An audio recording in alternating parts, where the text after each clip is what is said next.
Warning, incoming game over. Warning, incoming game over.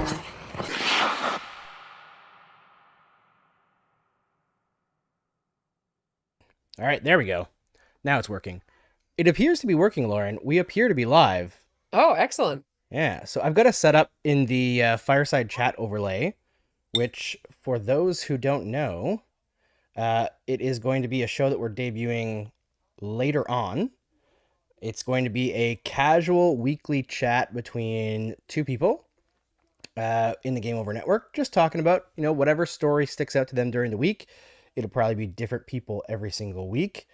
Yeah, I think it's gonna be really fun. It's not gonna come out anytime soon because, frankly, there's so much stuff that we have on our plate as we're launching this business that some things are gonna have to be slow rolled.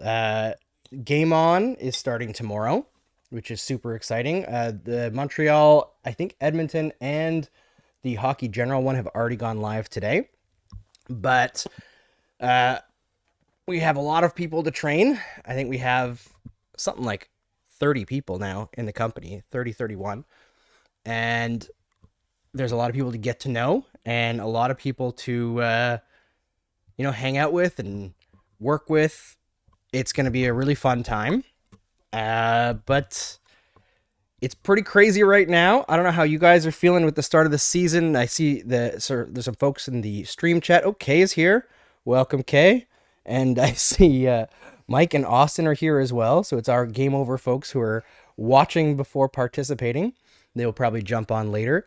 So this is going to be a bit of a ramshackle stream for those tuning in because it's too many people over too long of a time to be that organized. Yeah. So we're going to just have fun here. It's not a serious thing. We can just hang out and be cool, watch some hockey. Habs are about to start playing the Leafs in, I don't know, Lauren, how long do you think the Habs opening ceremony will be today?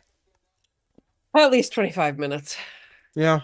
Yeah. Probably. Like I would guess if they start at 7:30, I'll consider myself lucky. Yeah. Just based on precedent.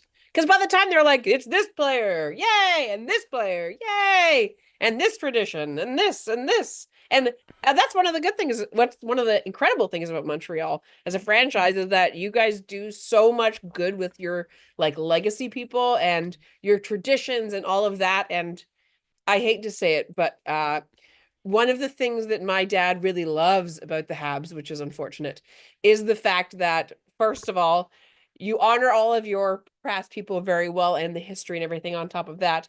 And one of the things that he likes about the Habs that he does not like about the Leafs is that when the Habs are bad, people don't go and they get mad and they actually like don't show up. Whereas regardless of how far down the standings the Leafs are, the building is still packed. Yeah, that is kind of the thing. I mean, the Alberta teams are like that too. Less so Calgary, but Edmonton. You look into like the dark days in Edmonton, where when they were getting like Taylor Hall, Ryan Nugent-Hopkins, Oh God, Nail yeah. Yakupov, the really rough days in Edmonton, they were still selling out. And I think at that time, Edmonton was actually second or third in the league in like profit margin among NHL teams. They just pumped out money. Alberta has done well fiscally, so they can sell out that arena.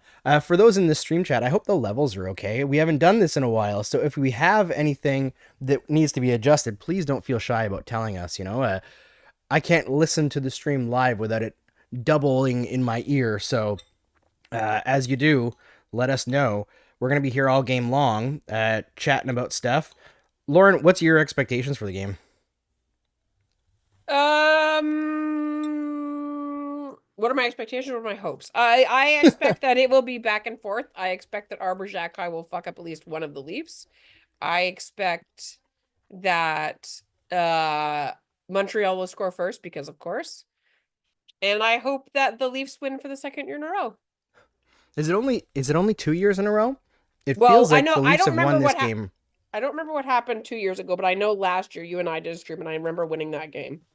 And I don't remember the score. I mean, I have my book, but yeah, it's definitely been a little bit because like I have my book, my my fancy new, well, it's not new. My fancy book for taking all my notes in the game, and both of the pens that I had with it are dead and dried out because it's been several months because Yep. the Leafs were out in April. Yeah, poor Leafs. I can't say I feel sorry. I feel sorry for you because I like you. Right. But the Leafs in general. But haha, I get it. Yes. Yeah. It is fun. Like you talk about last year, and I remember the year before, I'm pretty sure almost was the same script. It seems like this first game almost follows the script every time. The Habs come out and they play really strong, take a dumb penalty. Leafs go up a couple, and it looks kind of out of reach. Habs come back, tie it up late in the game. Leafs win in overtime. This is my prediction because it seems like it's always how the first game of the year goes, at least since 2021. I feel like the Leafs have the Leafs lost to the Habs since the playoffs? They have to have. Like in But the Habs have terms been of the so first bad. game? No, like Or at at all. all? I don't know if I they've... don't know. Have they? I'd have to look it up. I should have looked it up first. But it feels to me like the Leafs have found ways to win in the regular season since they lost in the playoffs against the Habs. There's some bitterness there, maybe. Well, and the regular season is not the problem. We're That's great in true. the regular season, That's right? very And true. then we go into the playoffs and we get one power play goal in 21 attempts. That's the way it goes. They're introducing Marty St. Louis right now, so we've got Right. probably only 45 minutes left. I was talking to Kay, one of our new folks in Montreal, and she was saying that the policy for the Canadiens should be every time somebody complains about how long the opening ceremony is, you add 10 minutes. Just keep going. Make it worse. Yep. Don't just double down, triple down. Oh, Audie's in the chat. Hi, Audie. CMI World says welcome back. Thank you very Yes. much. What's We're up, really y'all? excited to be back. Yes, Like- I'm stoked. Yeah, it's I'm obviously very excited. there's a lot more at stake this time for me personally. I've worked for how many months is it since January? 8. 8-9 months on this project, trying to get it to a point where, I am willing to sacrifice and make it something cool. We talked to different companies after things fell apart with SDPN, and there were several companies that wanted to bring us on, and we told them our salary demands, and everyone was like, yeah, it's all good. And then it came down to actually getting the paperwork done, and they were like, what if you work for exposure and you are responsible for getting the advertising and we take a cut of that advertising? And I was like, what is your role here? What is your purpose for taking a cut from us if we're doing all the work? And they're like, well, we'll promote you in the network. And it's like, okay, so it's working for exposure. So then we kind of came together and we figured out who all could come back, because it had been months and people make plans. They don't know what's going to happen. I didn't know what was going to happen. And then it was a process of behind the scenes starting to put things together in a way that made sense to build, because if we're going to launch a media company, it can't just be the post-game shows, right? That can be the cornerstone of it, but we have to look at other ways to build the company out and platform people who have something to say. And I got to tell you, Lauren, I know you've been super busy lately, and you were out at, I think, the cottage for a bit.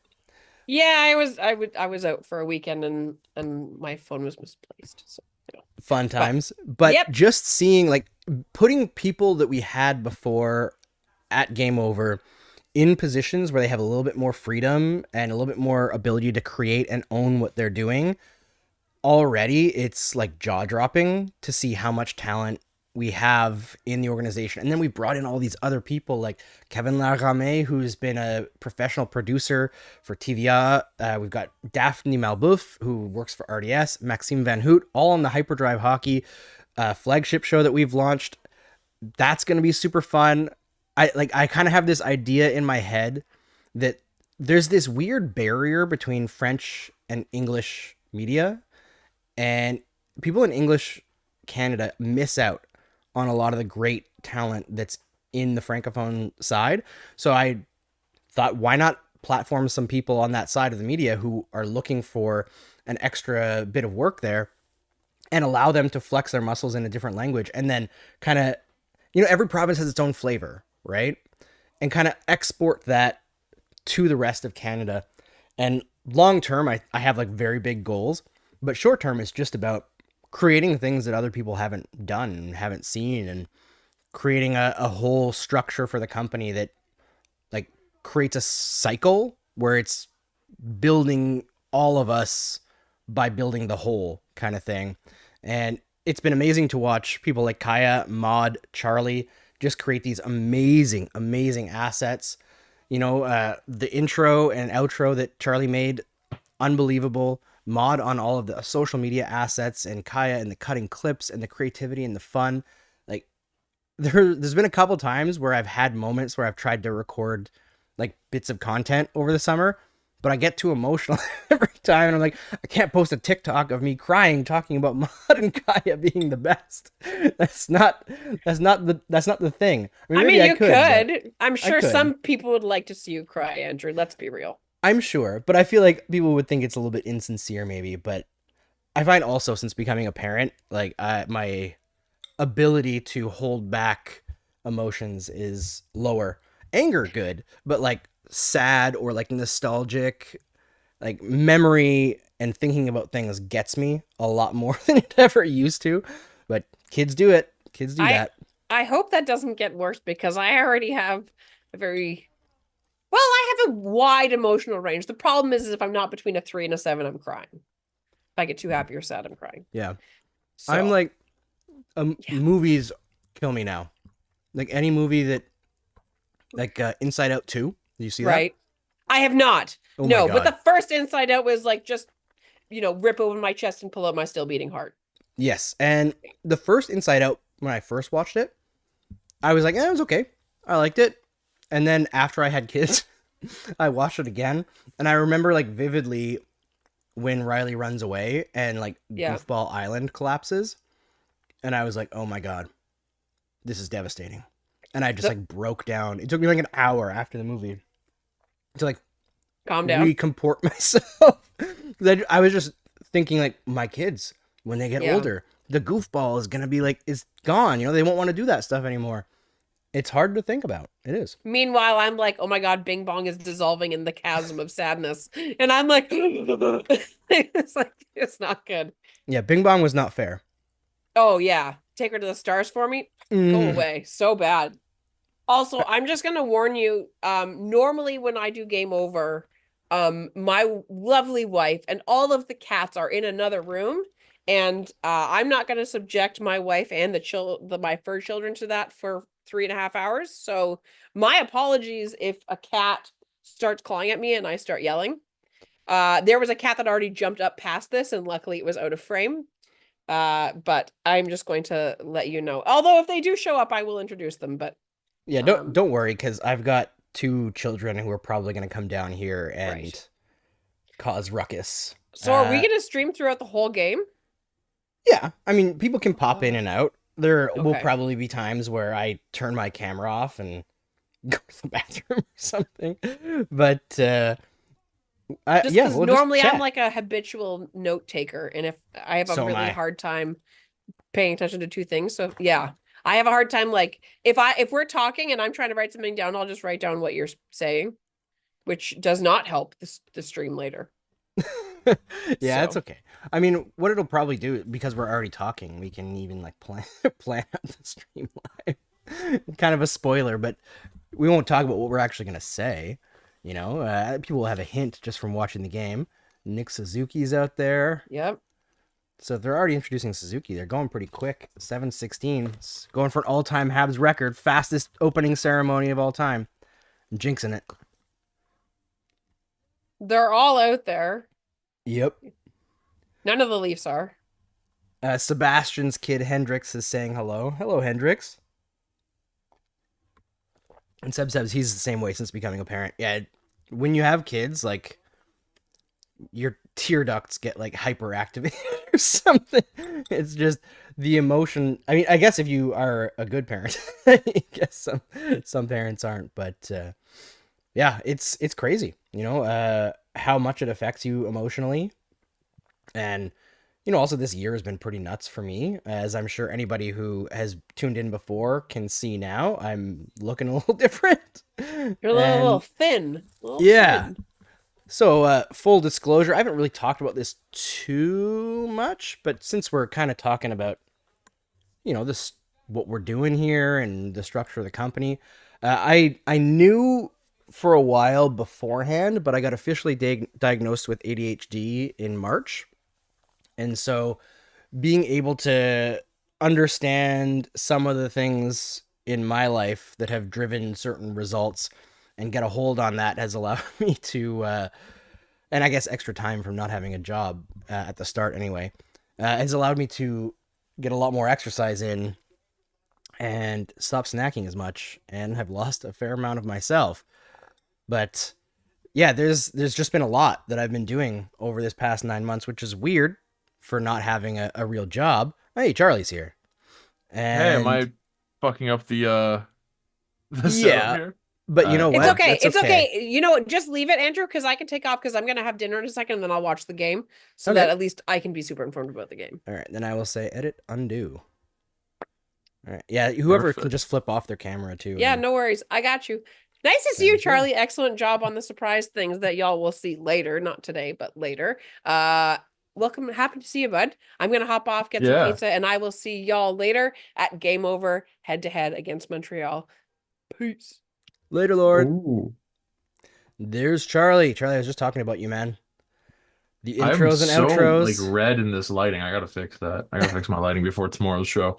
Yeah, I'm not in my usual spot, so I'm blurry and probably poorly lit. Using a crappier camera, but what can you do? It's a fun stream. It's not a serious Yeah. stream. Low stakes, whatever. Yeah, Austin says, I'm glad you both take a lot of notes too. 'Cause I filled so many notebooks last season. Yeah, this is my Game Over notebook, and so Huh. I was showing some folks. We had a training meeting the other day, and this is the book that I've used since we started Game Over. So, like, this page right here is the first Game Over that I did. Game 1, 2021-22. Man. And like one of the first notes that I took was Dvorak versus Tavares is not a good matchup. Very obvious, Andrew. But unfortunately, how it's worked out since then is everybody versus Dvorak is not the greatest matchup. I just imagine you like getting all psyched for hold on, sorry, I need to turn my phone on silent. I was Like like after the picturing Stanley getting Cup all final? psyched. Yeah, getting all psyched up like I have this great idea. The Habs just went on an amazing cup run. Mm-hmm. This team needs a good post-game show for the great seasons that are about to happen. And then everything falls apart completely. Yeah. Yep. Yeah. That is pretty much exactly what happened. I mean, I didn't expect them to be good again, but when I pitched the idea initially to, I think Adam was the first person that I talked to, it was in the playoffs. I think I pitched it during the Vegas series.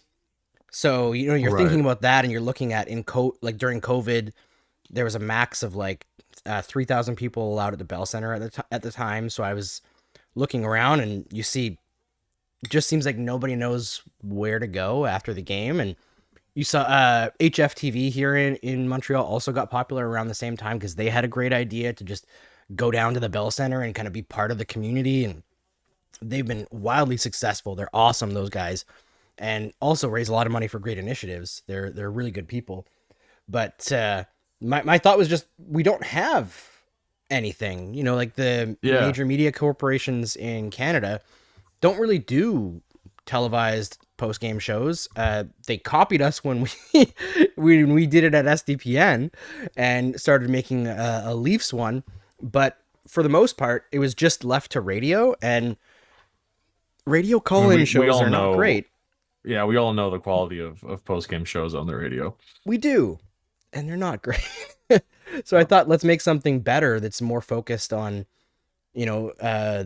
young people and people who are actually going to want to watch streams. And this is what we came up with. And, It's going to just keep on getting better. The more that we've been able to sit and work on it, the more we've been able to do. And like I said before Charlie was here, just the beginning, watching what Charlie's been able to do, Maud, Kaya, all the people who stayed with us, it has been incredible for me. Really gratifying that when we brought more people in, that immediately in our company Discord, I saw the people in the different markets without any instruction, without any push. They just started organizing by themselves, building content ideas. Like, they're just motivated. They know they want to work as a team. And it looks very obvious that we're going to be okay because we have so much talent. And what we're able to do right now, what I've been telling everyone is it's just a taste of what we can do. Because I'm the only one who's been able to do full time on this. And we've got amazing people in this organization from top to bottom that are so creative in so many different ways that we have a lot of ability to do some cool stuff. Puck is dropped. I am approximately about 10 seconds behind you, so Are you? you can spoil everything for me. Oh, wow. Fun how those, how bad the gaps are between like different areas, eh? Yeah. I'm also like online, like I'm not watching it on TV, like I'm on the stream versus actually I don't know what you're doing if you're on. I don't know. You're young. You got cable? I don't know. Like, Am I young anymore? I do have cable. you do have The cable, only okay. reason I have cable is because Videotron in Quebec is so cheap compared to everywhere else. Oh, okay. Gotcha. And I need it for the amount of hockey I have to watch, right? I just don't want to constantly be dealing with streams. Yeah. So I can, as a business expense, I can add some of that on there. Or Mia nearly potted one there. That'd be interesting. Right off the schneid. Yeah. Who do you I have still- for first goal of the season for the Habs and the Leafs? I think Caulfield's going to score first for Montreal. I think he's going to find a way today to just put last season behind him right away. Domi's trying to muck it up with Savard. I know Domi's tough for his size, but I don't think that's a good choice there, buddy. No. David Savard. Man, I wanted to grab Caulfield in my fantasy leagues this year. Because I was like, he'd be a great kind of late round steal, and apparently everyone else has had the same idea as me because by the time I'm ready to take him, he's already off the board. Yeah, I hear that. Avery says the network's dropped most levels of being interactive with the audience. It's true. It seems like everything's getting shittier. You know, this is something that I've noticed over the last several months. Well, not several months. The last year, really. You know, we're all getting squeezed, right? Whether it's grocery prices or, you know, anything involving your life. We're all getting squeezed everywhere, and it seems like all the things being provided to us are getting shittier and shittier. Healthcare's worse, you know? So part of dealing with that, you know, it's easy to complain and point out the problems, and it's useful to point out the problems, but we just got to make better stuff. And that's what we're going to do here. We're just going to make better stuff, and we'll hope that people are down with that and want to support us. We want to be a fully creator-owned company, creator-owned and operated. And if what we're doing appeals to you, we hope you continue to support us. Tell all your friends about us, and find ways to support us, even if it's not monetarily, you know? Every like, every share, every tweet or thread or Instagram post or TikTok does help us out. I don't really care if people want to like remix our stuff and have fun. I just want this whole thing to be about building community and people coming together and doing cool stuff. You know, we're trying to partner with smaller local businesses because we don't have a super high overhead, so that we can, you know, be giving advertising that actually relates to our audience as well, instead of, you know, whatever random online thing every YouTuber pumps. You know, we want to work with local businesses that are interesting to the audience that we're dealing with. Yeah. You're not going to see any Raid Shadow Legends ads on Game Over Network. No, probably not. I mean, maybe if we get desperate, but Yeah, you never know. they really pony up and they give us some good cash. Yeah, I think we'll need to get some bigger numbers before Raid Shadow Legends starts coming. But hopefully, we can launch in a way that's,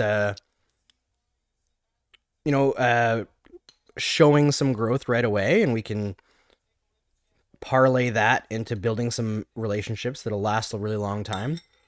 Because I think the biggest thing is we just got to treat people well, whether it's the audience or each other or different partners that we're working with.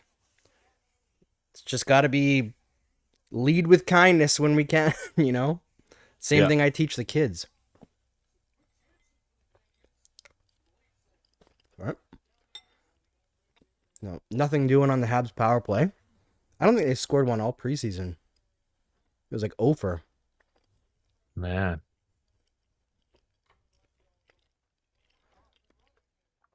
Just reading some comments here.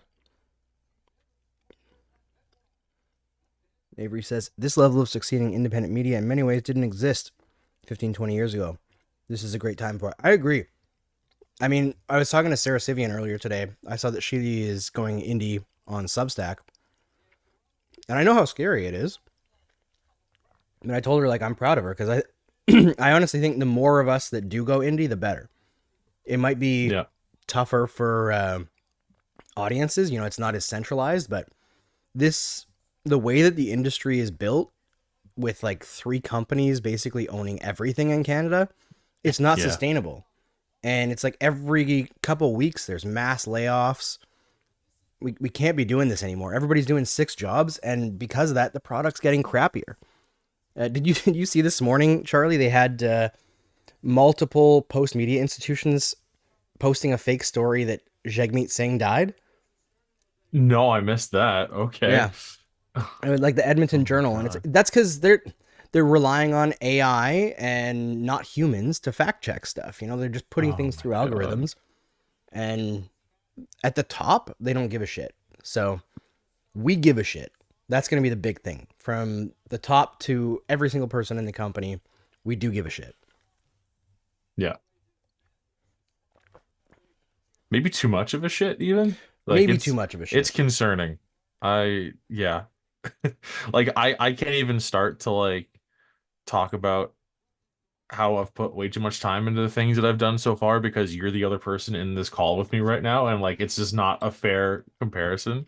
But it's it's it's one of those things where anyone else who works on anything remotely creative, it's that unless you give yourself a due date, you're just going to keep working at it nonstop, and then eventually you kind of have to say, all right, well, now it's done. It's just an issue of well, I guess that's done, and then because it's if I'm not done this by a certain point, then nobody has an intro video for the streams that start on Wednesday, and it's oh shit, okay, well, no. Yeah, there's limited things that we can do. Okay, so I was gonna put the chat in here. Whoa, nope, why does that not want to do? Hold on one second. I got to do some cropping. I believe in you. Nothing like starting a stream with the live OBS tinkering, How's it going, Kate? That's how we do it. Can you guys hear me? We can. Nope. Yeah, I can hear you. Okay, well, here I am. How you doing? Doing good. Wore red lipsticks for the Habs. Perfect. There we go. Now we're all on there. It's a bit funky, but that's what we have to do when there's too many of us.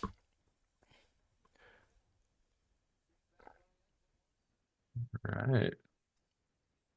Leafs are almost through their power play here. Oh.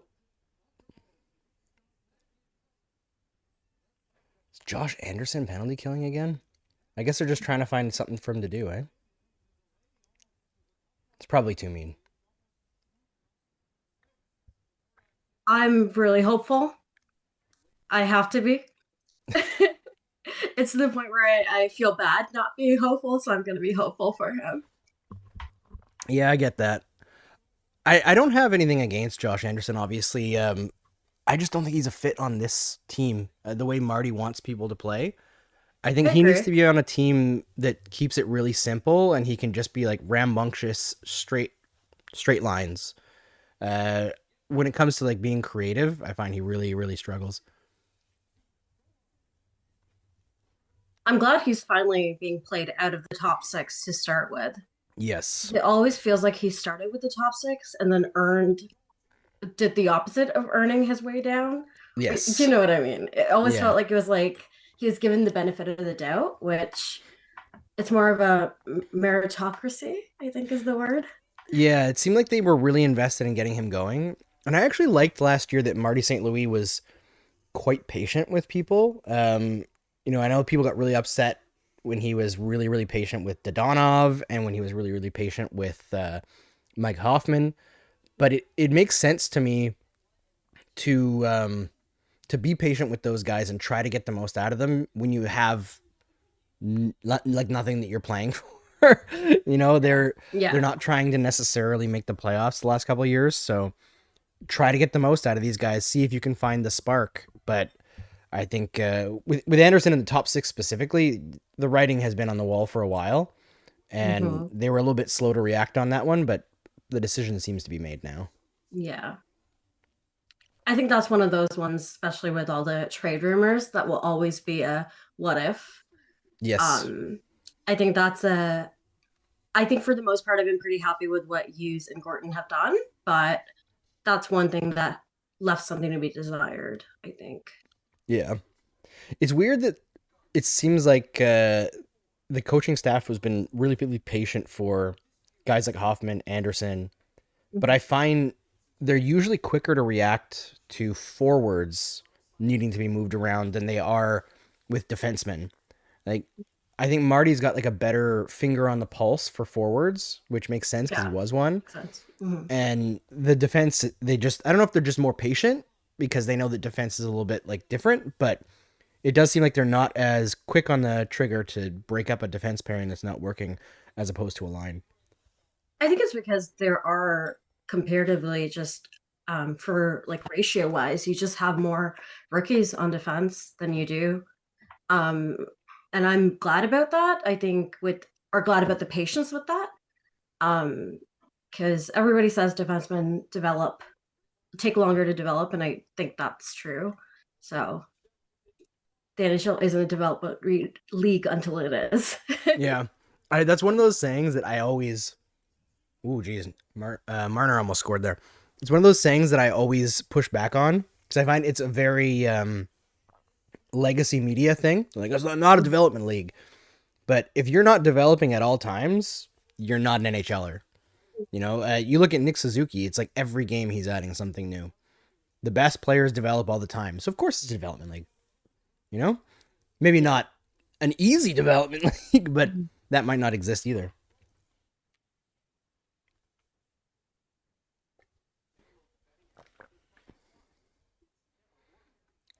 Charlie, what are you feeling about for... Oh, sorry, Kay, go ahead. Oh, I was just going to say, do you even expect a goal anymore with the power play? No, I don't. No, it's not great. Oh, big slash on Slav there. I saw some folks saying that they were actually pretty high on the Leafs defense this year. What do you guys think? Is that just Tanev blindness? Like, Yeah. there's a solid right-handed guy now, and all of a sudden that fixes the rest of it. I don't know. Like,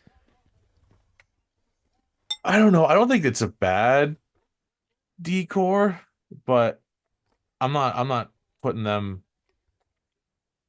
I don't know if I put them in top 10. Yeah, I'm not hyper confident in them. Yeah. Mm-hmm. For me, I'm like, Tanev's injury is a concern always. So that's just, if that's the change made that you expect to make all the change, it's, you're betting on something. Yeah. I think that's like, it seems like there's a lot of confidence in Toronto and Edmonton coming into this season. And I get it a little bit. Like, Edmonton, of course, can't bet against McDavid and Draisaitl, and they just went to the Stanley Cup final. But I think losing Broberg and Holloway is a big hit for them. And Toronto, I don't know, I'm just never confident in them making it over the hump at this point. You know, oh, there we go. Caulfield scores right away. Prediction 1. You got that. You nailed it. Ooh, sorry, I'm a few seconds behind. It just went in for me. For me yeah, too, we're yeah. all... Yeah, I'm watching through the browser. That's why I think. Nice. Yeah. No, it's good to get a heads up, Andrew, so I know when to really pay attention. Sorry. Yeah, I just got to take notes at the same time, so apologies for the streams not being synced up for everybody watching. If I spoil something, I apologize, but nice pass from Slavkovsky on there across the ice. Or across the crease, sorry. Didn't even look. Power play goal, okay? I know, I guess I should like neg them all the time. The secret to the Habs. Expect nothing. But that's nice. Got one.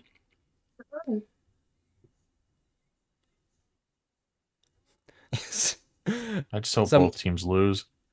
Yeah, I don't know. I know, Charlie. You wish. You have to wait for, I don't know, playoffs, I guess. Both teams will be out by May. Yeah, at the end of the day, the result's going to be the same, I think. Yeah. Yeah. Big picture. It's tough. I whenever I'm watching Leafs and Habs, like it's an easy choice in the playoffs just because, you know, the running Leafs losing in the first round joke. Obviously that's not the case after a couple of years ago, but yeah, it's still funny. So if you know, in that Leafs Habs series, it was an easy choice. But as far as regular season goes, no, you know what? Actually, whenever the Habs and Leafs play each other, I'll hope for a Habs win just because it just kind of knocks the Leafs down a little bit. Like if you're looking at big picture, like how the standings are going to look at the end of the season. Yeah. You got to go Habs. I don't think the Habs winning against the Leafs is going to. Oh, this might really bite me in the ass. I don't think the Habs clipped. I don't think the Habs winning against the Leafs is going to cause too much change for the Sens playoffs chances this year. But I will say actually, this, if someone can find where I said this in the Atlantic division preview that Mod and I did, where like my prediction and hers as well was that the Habs would finish last in the division, but because I think they have the lowest floor, but as far as ceiling goes, I'd take the Habs to make the playoffs over Detroit. If I'm like picking teams, you know what I mean? Like I think if everybody on the Habs has that breakout season at the same time, like who knows? I feel like Detroit does not get enough crap for how mid their rebuild is. Yeah, hey, Sebastian's here. Like they're just not great. Like I don't know what Yzerman's plan is. I think everybody just assumed that he was super smart because of Tampa, but I think you've seen in Tampa since then. Hey, Conrad's here too. That like I think we have a problem in hockey media where we want to put everything on the GM. Yeah. And the truth is so much more layered. You know, is it Julien Brisebois who is the genius in Tampa or Steve Yzerman? It's how the whole group worked together.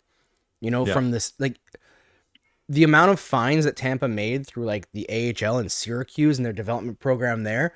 Yzerman going to Detroit doesn't take that development program with him.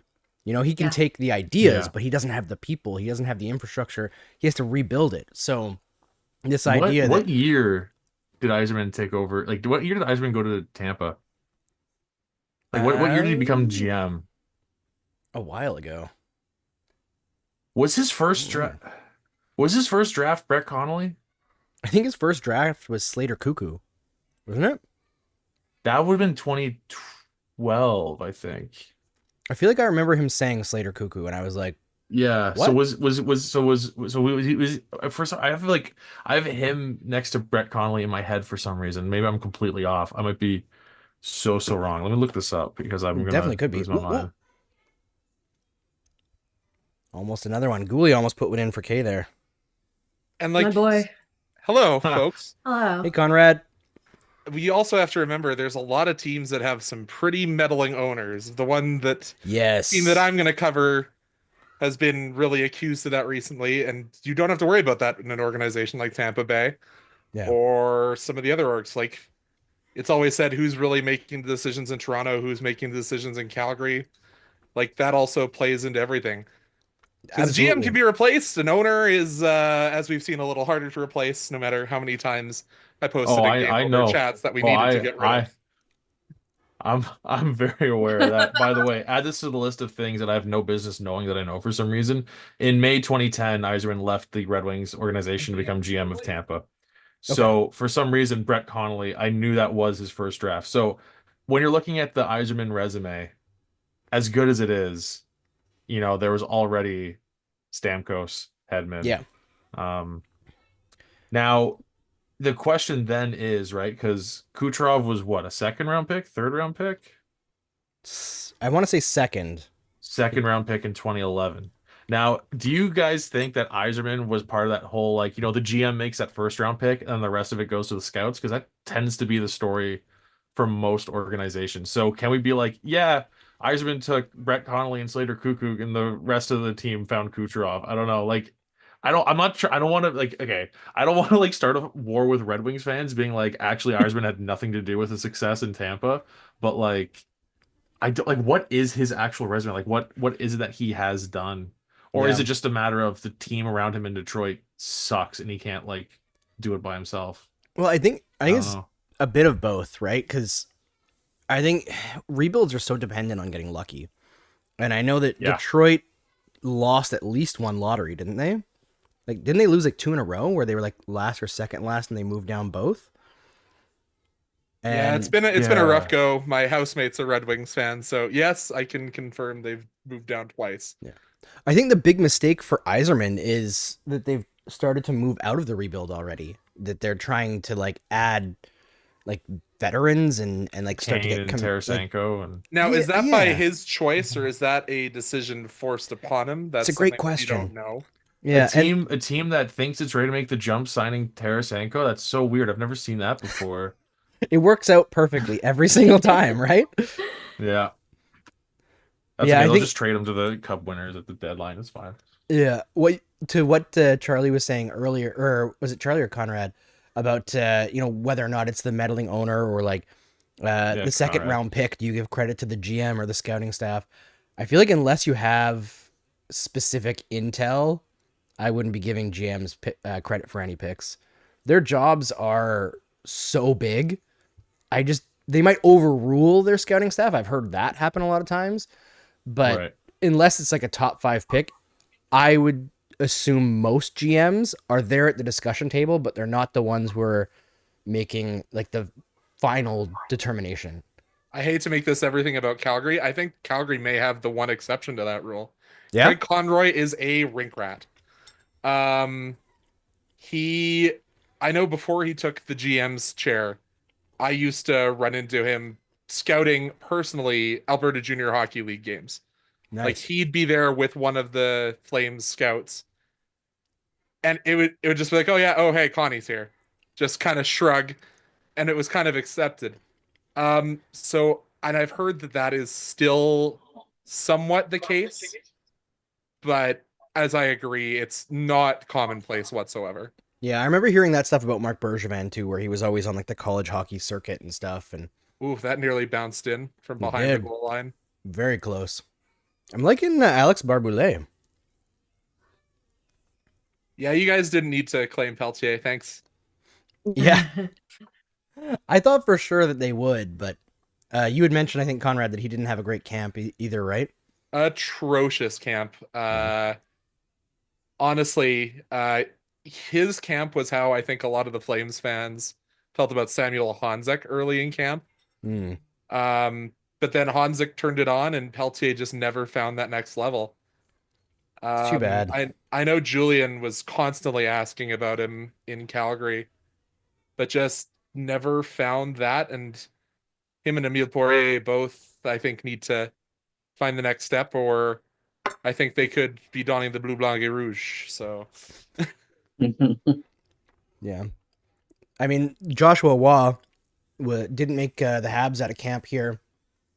And I saw a lot of people were kind of down on him, and I know he didn't have a great camp, but that's one of those things where with those tweener guys where they're so close, it's good to have a strong camp, but I don't read too much into it. There's so many things that could go wrong, you know. And every team has them. Every team has at least one or two guys that you're kind of grimacing on that day where every team throws their 4 guys on waivers. Like, I thought for sure after that Oilers game that Devin Cooley had, that somebody who didn't exactly love what their goaltending prospects were doing was going to take a flyer on a guy who has an NHL resume, not admittedly the greatest one, but he's a known commodity. So someone who is struggling or had someone potentially have an injury in camp didn't take a flyer on somebody who's on the upswing. But can't claim all of our Flames guy, all 3 of them. Like, that would have driven me nuts. Yeah, It would have been very funny, though. It would have been very funny. I mean, and the Habs have picked the Flames a few times, right? Paul Byron. I feel like there was another one too. I mean, I feel like Paul Byron is like karmic retribution for the Camilleri trade, because let's be honest, that was not great. Flames have been on the side either getting fleeced or doing the fleecing on some of the biggest NHL trades. Yeah. Oh, we've Brett also Kulak. Yes. He was good too. Yeah, it's weird being a Flames fan and being a born and raised Calgarian on that one. It's like, especially being born in the 90s, I'm born after our glory days of the 80s where we were competing with the Oilers year in, year out to be who makes it out of the Campbell division. But yeah, we've seen the Flames be on both sides of that and to lose, unfortunately, a lot of good young players because our front office staff hasn't necessarily been the priority. Yeah. I mean, I feel like also the Flames are in a tough spot because for the longest time now, they've been in the worst possible spot you can be in as an NHL team, where you're not bad enough to get good picks, but you're too bad to do any damage in the playoffs. Look at the entire Iginla The Marc era. Bergevin era, Yeah. you mean? Yeah. I mean, even the Marc Bergevin era had more playoff success than Calgary's true. been treated to. I think you guys have 2 playoff round wins since 2004, right? Yep. It's been since the lockout. It's been But a rough even slog. before then, like if you look at the Jerome Iginla era, there was a lot of years when the Flames were that 9th place in the West, the absolute worst place you can be, just missing the playoffs so you don't get any prospect depth because you can't draft it. And let's not beat around the bush. Our scouting staff has not been great. That's true. In memory.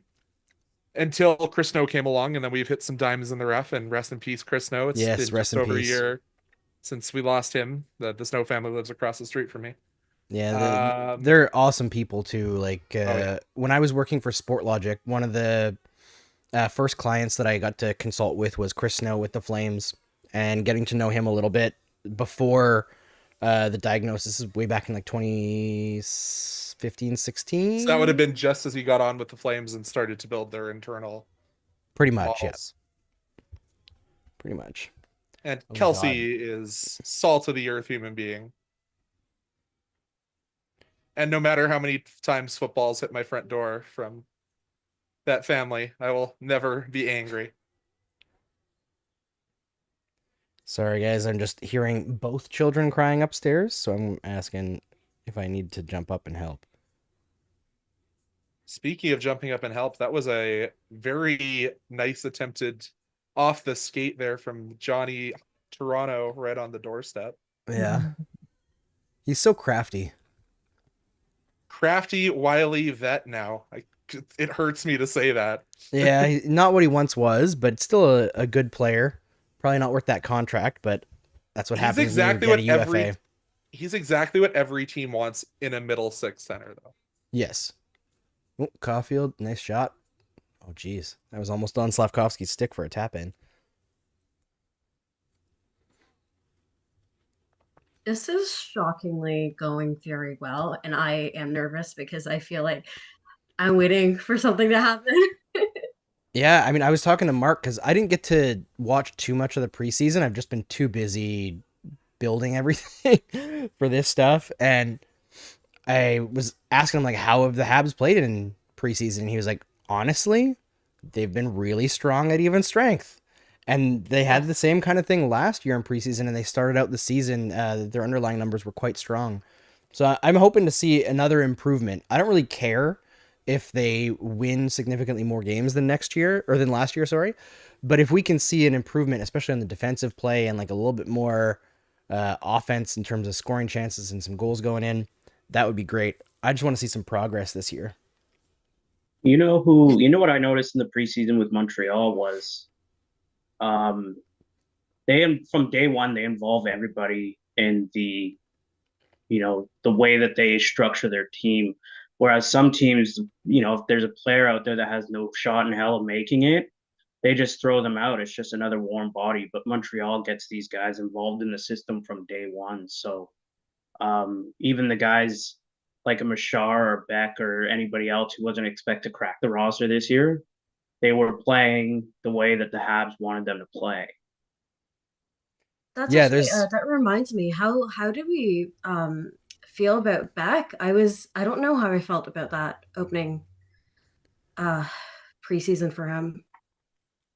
yeah, I didn't get to see much. I saw that his underlying numbers were really strong. I'm gonna have to watch some more here as we're into the nitty gritty. I'm really looking forward to being able to have some time to watch some hockey. It's been a very long summer. Mm-hmm. Hey, Milesy, you want to come sit with me? I've got an underlying preseason question for all of us because I think this is an NHL wide Yeah. talk that happened. Does teams need to start balancing the rosters that they put out on the ice once again? Because I remember growing up, you kind of get every team running their 2 lines of NHLers and then 2 lines of guys they wanted to see. But in modern preseason, it seems like the visiting team sends out an AHL roster and the home team sends out an NHL roster. Do you think teams need to start kind of communicating and building some parity so we don't see some of the incidences that we've seen throughout this Oh, I'm preseason? sorry, kiddo. I'd love that. just I don't saying. know if they'll ever do it, but I'd love that. I think it would, like you said, prevent some of the incidents that we see happen every preseason. But Love you, kiddo. not really sure why they don't do that, honestly, because it's good for both teams. Nobody wants their players injured. So And like if you're I running, think it might. I think Go it ahead. might just be as simple as the home team plays the players because they don't want to piss off the fans who are spending That's- probably yeah. too much money on Yeah. a preseason game. yeah, I mean, Like it would I'm be not, great. I'm not spending like $50 on a preseason game to watch the third line from Belleville That's play. true. You I know, mean, yeah. $50. I would love if it was only $50. you know nosebleeds though. You know, Yeah, that's true. I don't know if you saw. I can't remember what I was responding to. I think Mark was maybe just like outlining that like deal that went wild on Twitter, like Utah's food prices and everything. Mm. so So my jealous. girlfriend and I went to my girlfriend and I went to a preseason game. It was Sens Leafs, and for the two of us to get 2 poutine and 2 drinks. Granted, one was like a take-home cup, so it like brought the price up a little bit. It was $70. Oh. Ugh. I took So, Dylan to his first Habs game, I guess 2 years ago now. A friend of Mark's actually just had a ticket that he couldn't use, a couple tickets that he couldn't use, and gave them to us. That was the only reason we went, because Nice. I wouldn't be spending during a rebuild with the prices they're charging. But Right. Dylan wanted like a hot dog and I think like popcorn came in like a pre-done pack. It's not even real like popped popcorn recently. Right. And an iced tea, and I had like a water, and that was like $60. And they asked for a 20% tip. That was the lowest That's that you could get crazy. at the concession. And I just like my jaw hit the floor when I saw they were asking for a 20% tip. Like, maybe just pay your employees. Like, you can't be charging 20% gratuity on a pre-packed arena food that somebody just hands me in a bag. Come on. I didn't have the greatest experience in Columbus with their concessions because they have volunteers. Like they don't have a single paid employee doing. Wow. Yeah, so you kind of get the experience that you pay for, and I'm always going to be pretty grateful. Um, they're doing a service that I don't necessarily want to do, so um, I was appreciative. But even when I was like, hey, like, where can I tip? And they're like, yeah, we can't accept the tip either. So Jeez. Flames have volunteers as well, but they're volunteering, but they get a kickback to their charity or organization. So they also do accept tips, but that just goes to the organization. I was afraid to ask where, we all know that the States is a wild place. I was afraid to ask where their volunteers were from, but um, other than that, I had a really great experience there. Columbus is freaking awesome. Ooh, that's a tough high stick. I might be a little behind Sportsnet later. Got it. Hmm. Just missed the stick lift on Barron, eh? Yeah. It's right in front of the net, and yeah, there's a cut there. That's going to be 4. Ugh. Stupidest rule. There we go. Fix the stream a little bit. I'm going to shrink it a little bit more. K popped out on the video, so just got to do some adjusting. There we go. Yeah. Now everybody's Doing face is the on fly. there. Oh no, only 2. Interesting. Ooh. Because that seems like a pretty obvious cut to me. Yeah. We'll have the Leafs conspiracy theorists out in full Andrew, I force. think I'm gonna have to bug you for Well- some OBS tips because I think, unless I was wrong, I think I was watching you edit a scene without it being visible. Yes. Was that a thing you were doing? Okay, I gotta figure Yes. that one out. You gotta Yeah. show me the trick on that. I'm pretty sure Conrad was the one who told me to start using studio mode. So I'm just trying to figure that out myself right now. I gotta figure that one out. Yeah, studio mode gives you like a preview window, and you Yep. can work on the preview window and then transition it. I have not figured it out 100% Gotcha. yet. It seems to I'll be a mess little bit around with buggy, that for as sure. OBS always is. First period's over. 1-0 Habs. On a You'll have this Caulfield perfected goal. in a week. Yeah. There's gonna be some bumps along the road here as we figure things out. Like I've been telling everyone with like the new programming, there's gonna be stuff that we have to figure out as we've like learned the workflow. We haven't had a chance to really beta test any of this stuff or do any dry runs, but I'm very confident in what we're building and the people that we have in the organization to execute really at a really high level. But the first bit's going to be tricky here and there, which is fine. I remember Well, right before I deactivated for September, I saw that Kay had reached out because you had sent out the, hey, you want to add more people. And the whole time I was like, I should reach out to him. And I was like, no, I should reach out to Andrew. No. And then I saw you introduce her the other day, and I was like, yep, that's the dad telepathy Yeah. that we got going on. Yeah, it's fun. Kay is such a fun add to the company because she was basically a day one member of our community in Montreal, and now she gets to jump in a different way and be an even bigger voice. It's really, really cool. Avery says Rogers Place food prices are just as absurd. There's now a KFC stand inside. Just a big crunch. No combos. $14. Oh, I can't get God. like a 2-piece and a Sprite. Damn. And there's rumor that the Flames are in talks to bring in a certain chicken brand from the States that's known for not being open on Sunday. Oh no. Hey Milesy. Yeah. Ottawa, like not the obviously not associated with the Sens at all, but Mm. Ottawa just got the first location in the city for that open, and they were lined up around the corner, and I was like, okay, well, You want to know what I hate the most about Ottawa, Charlie? And I'm as sure somebody, there's a few things. as somebody who's lived there, I learned to accept where the arena is, even though I know 100% of the people attending the game are all coming from one direction. But Ottawa has to be the worst, fakest pizza city in the world. Yeah. Oh, it's brutal. You can't like there are good places in Ottawa, but I could name a local pizzeria in every other city in Ontario that's better than the best Ottawa place. And they go hard on pumping out Gabriel's. And Gabriel's is just Me too. oh.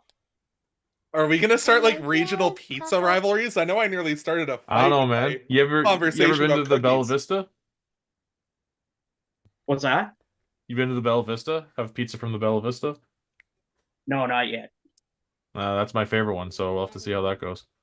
Yeah, The one thing that annoys me though is like there's too many places that try to create like this Ottawa style pizza, and they just absolutely fail to do it, whether it's they don't know how to top it properly or the cooking process. But yeah, it's I don't know. That annoyed me so much. So I've never heard of anyone call anything Ottawa style pizza. Have That's you the guys ever first for me. seen Regina style pizza?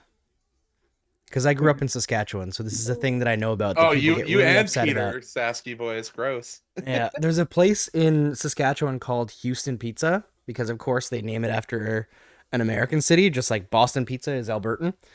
Right. And the way that they did pizza, it was just so much topping underneath the cheese that it was like a meat casserole. that's a no for me. Say what, And buddy? Sebastian, you're out west now too. Have you had any pizza out here that you've enjoyed? Well, I'm back east for. Oh, are you back for, out east? for just for a bit? I had to go through some testing, and it looks like I'm gonna be bipolar disorder. So hey, there's some cool trauma dump for everybody. I was doing the but, same earlier, Sebastian. I put most of my stuff in storage out there. Avery's actually going to be checking on it, but like me and my wife, we started the planning process yesterday for our return. So I needed to be close to my doctor who's free, and Sophia needed her doctor who was free. So we came back here, but we only came back with our clothes in our car. Everything else is still out there: beds, couches, everything. It's just in storage. But I found a couple. There were a couple places. First off, Edmonton goes incredibly hard on Boston pizza, and like in the area that I'm in like Kitchener-Waterloo, which is it was 45 minutes from Toronto. They shut them all here, so there's none. I think there might be one in the whole area left. There used to be 5 or 6, but you go there and you pass and buy a few. And I like the way that they do it because the bar is separate. Like when you walk in their main doors, if you go to the right, there's a set of doors. That's the restaurant, and they've got like their own little casual bar in there. And then they have a sports bar that's a completely different part of the building that's blocked off. Like it's closed off walls and everything. It's a separate part of the restaurant. I love that because I was watching Edmonton playoff games in there, and it was just unreal. And they always had good deals too. I used to go to U of A, so there used to be a banging pizza place right across from my house, but seems that it's closed now. But if you ever want to check out kind of the greasy spoon of White Ave, there's a place called Checkers Pizza and Kebab that does pizza. It does doner. It's the greasy spoon of all greasy spoons. It's where I ended many a university night that I can't remember the rest of. Oh, yeah. That's the food that you get. I had it once. Got it for the doner. But yeah, we had my kids. My daughter will tell everybody she's 6. She'll be like, "Oh, I eat all types of food," and then she'll just list like 11 pizza places. Sounds about right. So she got the pizza from there, and she's like, "Yeah, this is my favorite." So now anytime we try and get pizza, she's like, "Oh, is this my favorite pizza?" No, Sophia, it's just the normal pizza. That pizza's 3,000 kilometers away. Oh, Wait a second, Miles. Did you say you like the Maple Leafs? Hey, Dad. What? I like Maple Leafs and Montreal. Oh, okay. We're a Yeah, traitor me- in the family. That's not Yeah. allowed. I don't know if that's I don't know if that's legal. And then me and Charlie are all left out. Sens and Flames get no love. Yeah, I mean, That's we're- right. I mean, Also, welcome Not- Josh. Josh Ruckstall from Toronto is here. He's going to be our What's daily going news on? guy, our Game On Toronto host. So, how do you think that? What do you think about that Caulfield goal there, Josh? Oh well, it was a goal, that's for sure. I'm more plagued by the whole what is our goaltending situation. I'm having some existential crises about that. So, yeah, not the ideal period, but it wasn't terrible. Excited to see if Montreal can hold the pressure, and it looks like a lot of like their young guys are making like dumb mistakes with like there's a lot of penalties in the first period, is in the needless penalties. Oh, I didn't see that Wall went on IR an hour before puck drop. That's rough. We have I a- screamed into the abyss for like 10 minutes after that. Like this morning, they're like, oh yeah, he's going to play tomorrow. And then like this afternoon rolls around, they're like, oh yeah, he's out for a minimum of 3 games. I'm like, he practiced yesterday. He was fine. He was talking about how he wants to play in the Stanley Cup final against Ottinger, and then wakes up today and is a potato. I don't Can I get it. interest you in a lightly used Dan Vladar? Nope. No, that's okay. We've taken our flyers on third string goalies from Calgary before. That's Why true. I brought it up. I mean, I guess you're better off than when Toronto used to just yearly grab the extra goaltender from one of the California-based teams. It was like every year one of those goalies would come over. Oh, they'd pay a Who was premium too. Oh yeah, they grabbed the third guy from Winnipeg 2 years ago. Oh, what was his name? He didn't even play any games, and they paid like a third round pick for him. He was in Calgary too. I thought that's who you were talking about. Big Save Dave. Yes, Dave David Riddick. Rittich. Who They is paid a now premium apparently for the him. game one starter for Los Angeles. Like, Okay, so damn. the Leafs aren't in as rough shape as some other teams, then I guess. So there's that. It is. yeah, like But no, as I'm- I said, I'm shocked that nobody took a flyer on Devin Cooley. You guys weren't, or Sebastian was around for this, but the fact that he cleared waivers when there's teams unsure. I mean, Toronto was probably sure until this morning that they had 2 goalies. I think there's also like teams are so tight against the cap. I know the cap is starting to go up again, like now, but it's not going up as fast as people thought it was going to. Like their announcement of like, oh, we're cautiously optimistic it could go up to this much next year, and it's like it's literally the 5% inflator. Like the league is not growing in a way that is any way comparable to the other major sport leagues in North America. Did anybody else catch the interview that us yesterday where somebody was like, "Oh, did you player now makes $70 million a year?" And he's just like, "Jesus, this is the first question we're gonna ask as the start of the season comes around." Next. Did not catch that. I think we should go back to goalie talk because I want to talk about goalies for the first time in about 8 years today. Yeah, let's talk about goalies. Go Linus ahead. Ullmark. Be right back. Man, the most money anyone has ever gotten. Well, maybe not ever, but like, yeah, he hasn't played a game yet in the regular season, and they just like, okay, so mad about huge it. I will deal. tell This you is that. amazing. This is amazing for Sens fans. Huge deal, but there's been a few times where the Sens give a goalie a big contract before he's ever played a game for the Sens, and it hasn't gone well. But none of them have been Ullmark. Like none of them have been even remotely close to how good he is. So I'm like, not shocked by how early they paid him. I'm more shocked that he willingly signed so early. That was more what shocked me. listen, I like there. I don't know. I'm seeing a lot more people talk about the city rather than the organization in the like I'm surprised about it kind of way.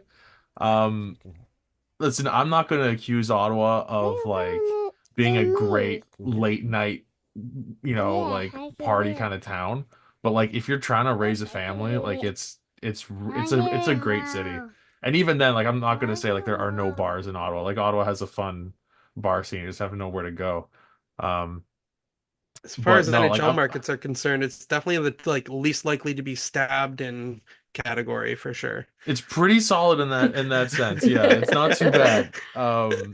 But I just have to Yeah. hope he goes better than the last goaltender you pulled from a team that is blue, yellow, and silver as their colors.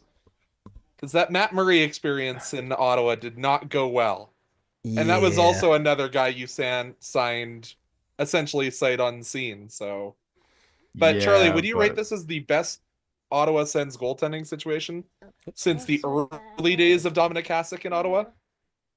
Man, I don't even know how good the Dominic Hasek almost The early year years was. were. It was like because Hasek signed a 2-year deal, and that first year was the lockout, and then the second year he got hurt at the Olympics. So it was a fun 6 months of Hasek. But no, this is maybe I mean, I don't want to say anything too soon because we are like way too early, and Allmark hasn't even played a regular season game for the Sens yet. But on paper, this is probably the best the goaltending has looked since Hasek. And I'm not saying Linus Allmark is Hasek. That's crazy. But like, I mean, even then, well, I don't know, like 40-year-old Hasek. He might be 40-year-old Hasek. Didn't yeah. Hasek when he was in Ottawa also like at one point just be like, I'm not playing anymore? And that was like the Ray Emery era. Rest in peace, Razor. Yeah. Ottawa's been weird for goalies. Patrick Lalime is the only other goaltender I can think of that gave you guys like some consistent goaltending in my brain. People were Don't so forget hard one on that month with guy. The Hamburglar. The Hamburglar was super consistent for like Craig 3 Anderson months. at his It was peak. awesome. Craig Anderson is, at his peak. Yeah. Craig Anderson, like he was a killer. His ability to elevate for like whole seasons, Yeah. like he would just have insanely elite seasons out of nowhere, and then he'd have a rough season. But like when Anderson was on his game, talk about a guy who could turn a playoff series on his own. Like he just got in his the groove run, like so few can. It's His not run a he went super tough on- list to be at the top of, but Anderson is without a doubt the best goalie in franchise history. The run he went on after he came back from being with his wife, remarkable. Oh my God, that run dude. was legendary. It's unbelievable. But Ron Tugnutt still has the best Sens mask at all time. That And the might be best a hot name, let's take. be real. That's true. But Yeah. I'll pose this to everyone, maybe other than Charlie. With the two major goalies that changed homes this year between Allmark and Markstrom, I'm going to classify those as the top two. Who would you rather rebuild around? Markstrom. Well, he's too old. You wouldn't rebuild around him, but Or he's tool better. around, I guess, out of the two. Currently. I'd rather have Markstrom personally. I think you know you're gonna what you're getting with Markstrom at his worst and at his best. And I feel like that's the thing with Allmark is like we haven't really seen him at his worst, and he was on a team when he won the Vezina that was built defensively out. So we don't know what he's gonna be like in front of weaker, like a lesser defensive team. The Sens weren't though. By all they were metrics, actually pretty They decent. were about the same. Yeah. Although I feel like there's some stuff that doesn't get caught in metric that the Sens seem to have the ability to, what do we call it with mods there? Charlie said the self-sends. Yeah, we got Where they just have some these- self-sensing. Yep. Yeah, they'll allow like 17 shots in a game, but 5 of them are just this complete breakdown where there's like 3 guys in front of the goalie from Yeah. only the opposite team. So sometimes with goalies, it's really hard to add the context if a team is just prone to doing weird stuff.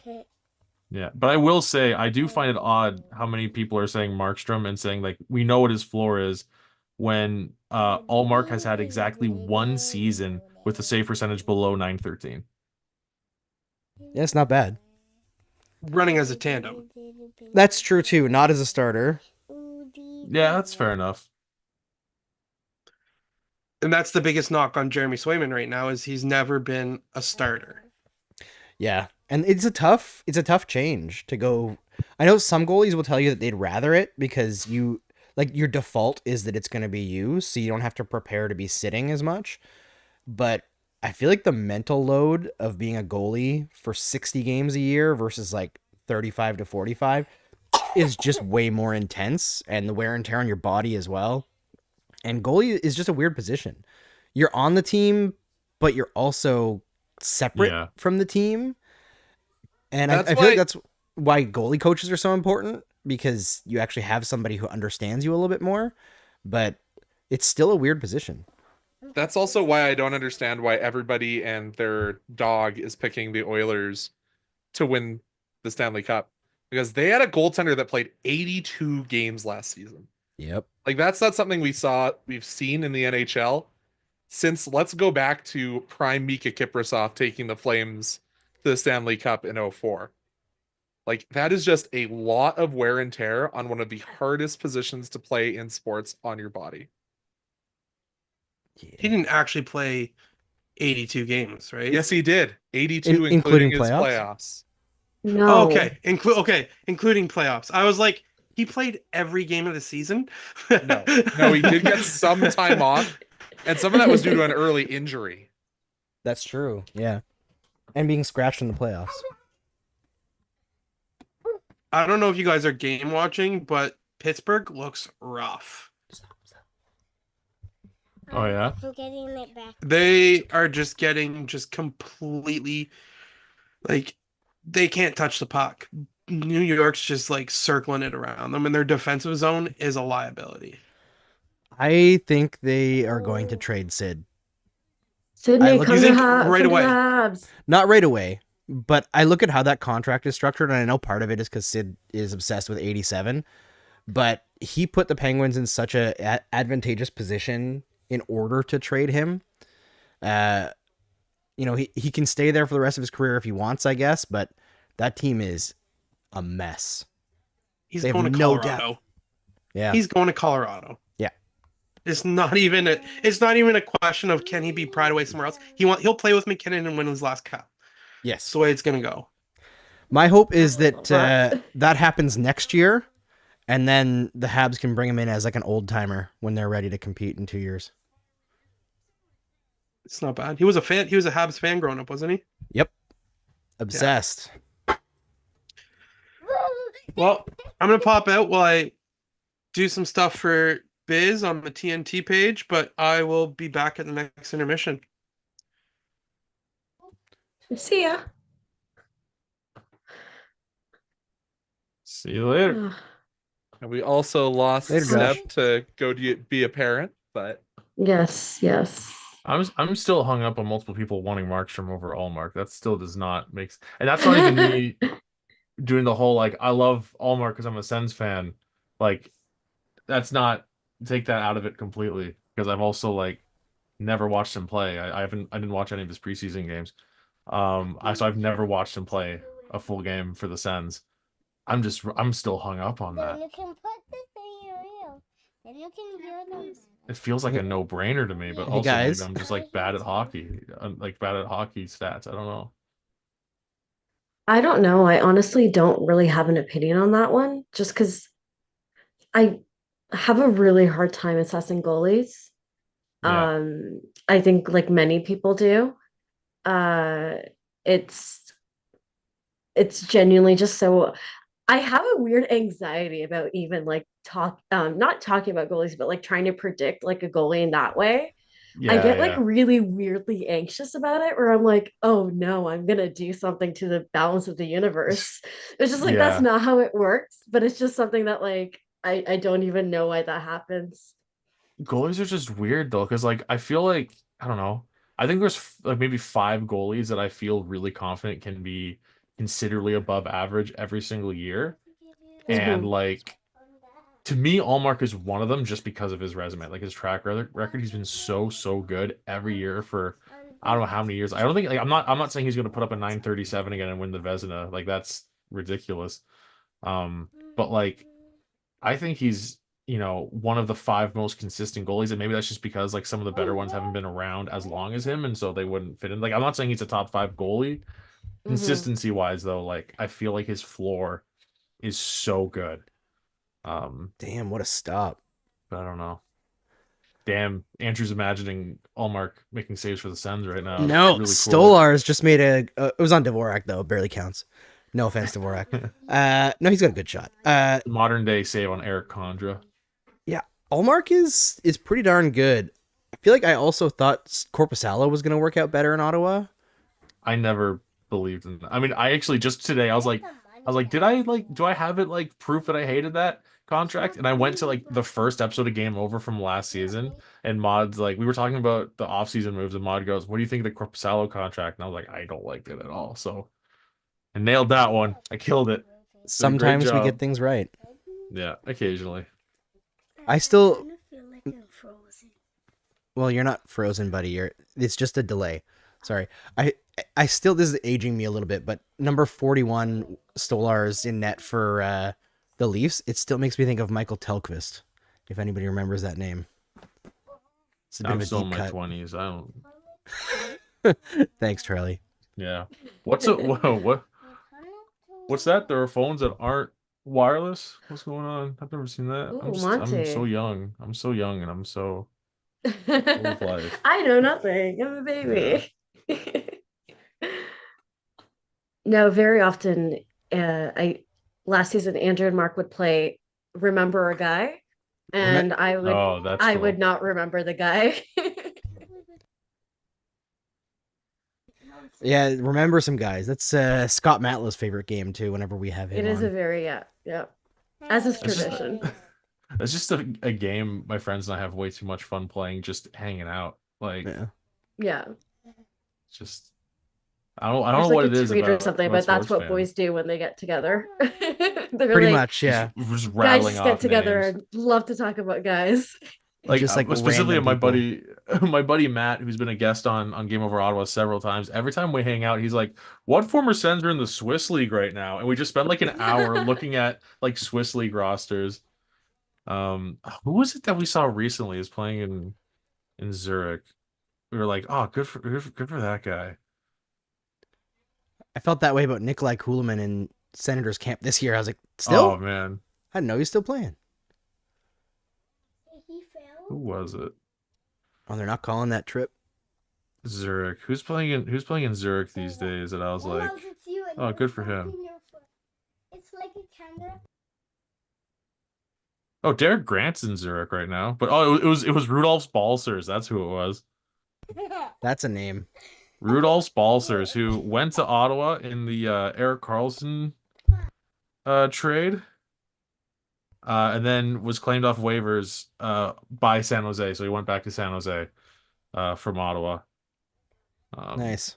Rudy Balcers. What a guy. What was the name of the guy that Ottawa had for a bit who had the crazy shootout move? Was it Kaspers Dogovins? Kaspers Dogovins. Yeah, man. Some great Ottawa's always had some awesome names. Some phenomenal names. Some of them coming up, man. Angus Crookshank. That's a good one. What? Yeah. That's sick fantastic. Yeah, I thought he had a shot making the team this year. Not gonna happen, but I'm sure he'll get called up a couple times this season. This team loves having a few injuries, so I know Andrew, nothing what about time that. is your clock at? For the where are you at? Just to get kind of a baseline. Who's this? Sorry, what's the question? Sorry, what's the time on your thing? That's the weirdest way I could have phrased that. How much time is left in the period? Yeah. 12:16. On your side. Okay, just kind of checking. Okay, perfect. Seeing how far behind your stream is. Yeah, just so I know. Yeah. When I Know yeah. whether or not to get excited. Yes, when I need to really pay attention or when I need to get mad or, For sure. I'm really excited for a couple years from now. The Sens are gonna have the Chuck invasion because they already got Brady Kachuk. Then there's Zach Ostapchuk and now Carter Yakimchuk, and it's just gonna be It's a lot of Chucks. a real fun, a lot of Chucks. It's like me doing AJHL commentary. There was a lot of Chucks in that league. But Oh, yeah. Avery throwing me into my bones are turning to dust. Speaking of remember some guys, I was walking into Oilers practice and I see on the media press check-in table went for Mickey Dupont, who's now a Lightning scout, Team Canada Spengler Cup legend, and isn't his son like one of the best prospects in the WHL right now? But anyways, got to do his play-by-play for the Circle K Classic out here of Landon and Nolan Dupont. And also, apparently, Nat Domicelli is on the Lightning scouting staff. That's a Flames legend there. I feel like my remember some guys now are just all too old. Nobody remembers anymore. I'm the old dude. See, I got into hockey like pretty. I wasn't born into a family who watches hockey. Like I got into hockey all by myself. First generation immigrant.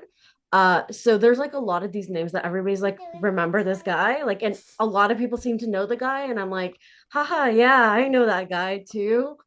I imagine So it's especially like that in Montreal. Like for Montreal fans, like there's a lot of yeah, guys. a lot of guys. There's like a lot of guys who played for that team. When Yeah. when people don't remember German Titov, I get sad. He was my favorite Flame for a long time just because he had a good development stat in the NHL video game. That's always like the fun. That's- I remember I used to really like Alish Pisa in like NHL 2001. Again, aging myself. Who was my favorite? You know what's funny actually? So I didn't get into like the NHL games until I think my first NHL game I really got into was like NHL 11 because that was the year I could finally afford to buy a PS3, save up some Christmas money and got that. And weirdly enough, for whatever reason, it's almost like it was fate. The prospect I always traded for was Kyle Turris, and then eventually ended up on the Sens. But yeah, really, really odd. Trying to think back to like I feel like everyone's got their like everyone who like played the NHL games as a kid has their favorite like who's that prospect you trade for every single time, right? I don't know.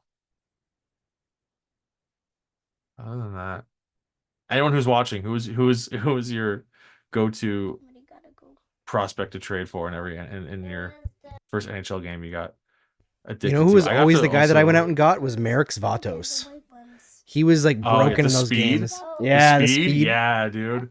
he just had so much stick handling too that you could just mess around and snipe guys constantly, beat everybody along the outside, cut in. I never had to trade for him because he was a Flame, but same with Matthew Lombardi. Oh yeah, Lombardi had wheels. Yep. Your turn, Miles. I've not been paying attention to the chat. I just have to say thank you, Avery, because Avery says, I love Ottawa, Charlie. I covered the 2017 Grey Cup there. Every night I was out until 3 a.m. Like, there's stuff to do. There's stuff to do in Ottawa, I promise. Yeah, you can find stuff to do in any city if you know what you're doing. Yeah. So we got a couple of our markets represented. I'm going to ask another general question because that seems to be what I'm good at.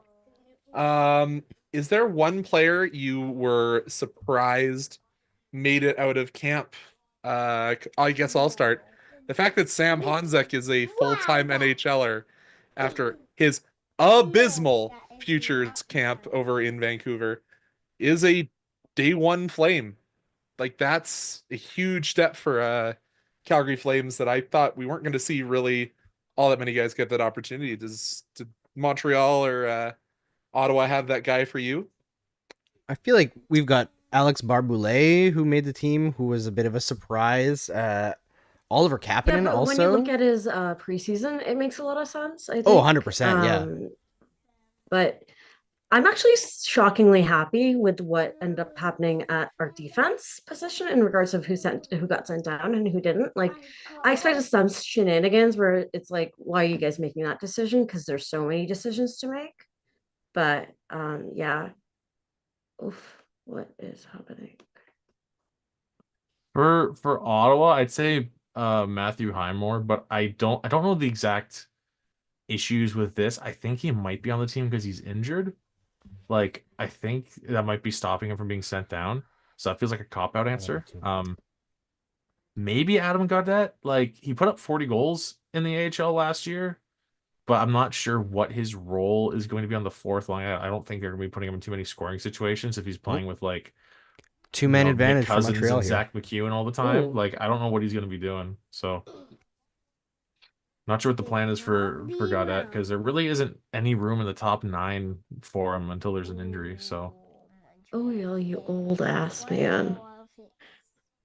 Nick Suzuki, 2 penalties drawn in 25 seconds. That's my boy.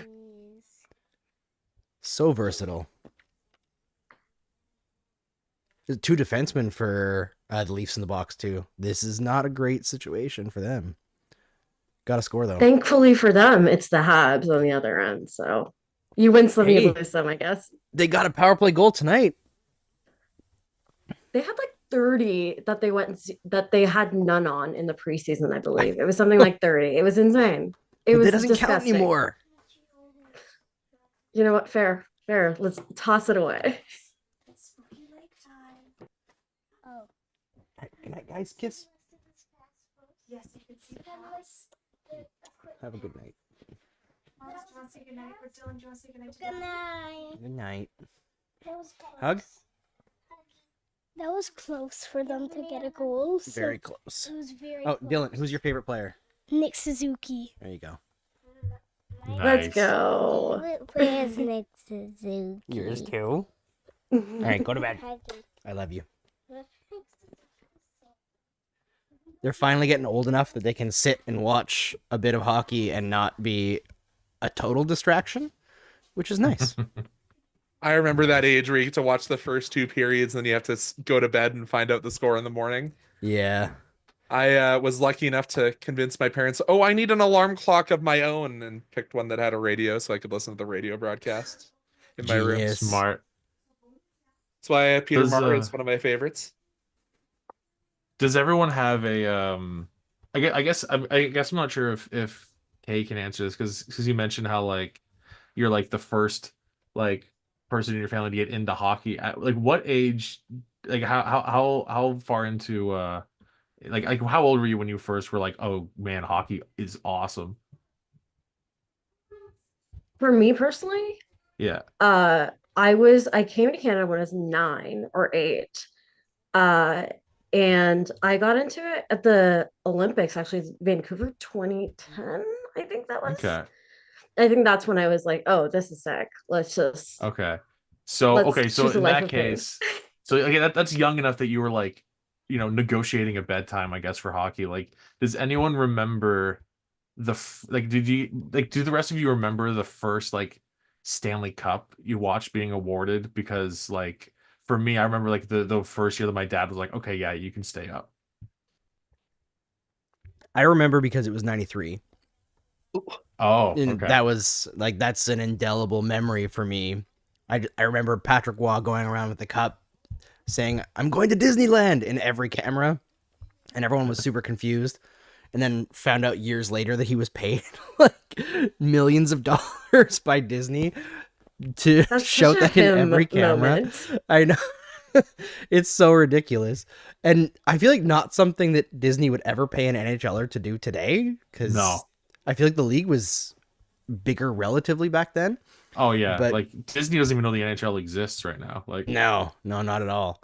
But that, and I remember my first hockey memory of like, this is awesome. I specifically remember I got in trouble and I got sent to my parents' room and they had like a little 12-inch TV in there. And I figured out how to turn it on with the old like clicker knob. And it was like Habs Whalers. And specifically, I remember watching Patrick Waugh make like a bunch of saves and like do the little head thing that he did. yeah. And little like 6-year-old me was like, this is my entire personality now. The first cup I saw was 06 Carolina. That was the first like cup my parents let me stay up for. Because I would have been in June, so I would have been not quite 10. So I guess I was 9, and my dad was like, okay, yeah, you can stay up and watch this one. And it was I remember it so like it was such a huge deal for me. I remember it so clearly. I remember the battle that was going on for me in the third period to stay awake. It was serious. But then you got hit with that little kid like second wind at like Yep. 9:30, and you're like, okay, yeah, like I'm ready to go. So yeah, 06, that was man, that was such a cute, because I remember like I think the reason he let me stay up for it was because of the lockout. Like it was during the lockout that like little kid me realized, oh, I actually, because hockey was one of those things where like it's just always been around, like just on TV, like whatever. And so I never really like latched onto it super hard. It was just a thing that was always around. Then that when the lockout happened, I kind of realized, oh, like I was 8 and I was like, I really miss hockey. This is crazy. So um I put I don't know how many hours into NHL '05 that year, like every weekend just playing the absolute shit out of that game. Peter Bondra on the Sens, hell yeah. And yeah, I guess after that, the first season after that, my dad was like, you know what, you can stay up and watch the cup. See, I Nice. guess I was a little different. I come from a family where my grandparents had tickets to the inaugural Calgary Flames season after they moved from Atlanta. So I've been in a family that values this team because it's become so much of a part of the identity. So I've kind of always been able to watch most of games. Sometimes it was this Wednesday night 7 p.m. puck drop. We'd have to leave the game a little bit early, but I got to watch a lot when I was younger. But I'm going to tell you guys all the story that I told Andrew as part of my interview for getting onto the station. So I'm young. Let's call it. Actually, I can get you the date that this was.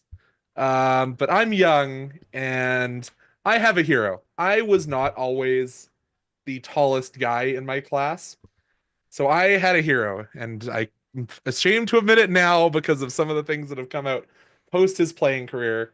But I loved Theoren Fleury. I was head over heels with Theo. Makes sense. He didn't have Twitter back then, so Yeah, that's fair, and didn't maybe have the number of concussions. But anyways, love Theo Fleury. So I come home from school. I think I was in grade 1. And my mom tells me, "Kid, Therian Fleury just got traded. You won't get to watch him anymore." And in my little head brain, I knew, oh, my neighbor, he's involved with the Flames. My neighbor was Marie Edwards. So I went down to my room, grabbed my autographed Theoren Fleury 8x4 lithograph, and I go to my neighbor's door, not knowing how important Marie Edwards was to the Flames because I'm a kid. I go to his door, ring his doorbell 7 or 8 times. He answers the door because it's this little kid and not some member of the media. I ripped this 8x4 picture to shreds, begging Marie Edwards to get Theo back. So that's when my first hockey memory was. Get him back from Colorado, bring him back, undo the trade. So that's my... I think after that, my parents were like, maybe we need to monitor this guy's hockey watching a little bit more. But that was my hockey come to genius moment. Yep. Yeah. Theo, I loved Theo growing up too, as a short guy, a short kid. The fire that he played with. I remember in Nagano, or not Nagano, sorry, in Salt Lake in 2002, when Theo got checked from behind by Roman Hamrlik, and that was like the impetus for Gretzky to make that like us against the world speech. And when you're a kid and you don't realize that bombastic nationalism stuff is bad, you're like, yeah. And that was like a huge memory for me. But yeah, unfortunately, Theo has gone through a lot of horrible things in his life and been radicalized by the wrong people, as many people have. Yeah. It sucks to see so many people lost to that misinformation and blaming of completely innocent people for, I think a lot of people's anger is justified. Like, I think that's the tough thing about what's going on in the world right now is if people are angry or anxious, I totally understand it. And I think it is warranted, but there's been millions of people who are misinformed into blaming people like trans kids for our societal ills. And unfortunately, Theo has become one of those. Unfortunately, not the only one in Alberta. Yeah. But I digress. Yes, there's a lot. They are in power, actually. My main takeaway from this conversation is I was the only one in here who was usually the tallest in their class. That's I was actually on the top half, usually just falling right behind my best friend, but I loved him. So yeah, the I was trade. a tall kid. However, the trade did bring in my favorite Flame of all time. And he was actually not even in the trade technically originally.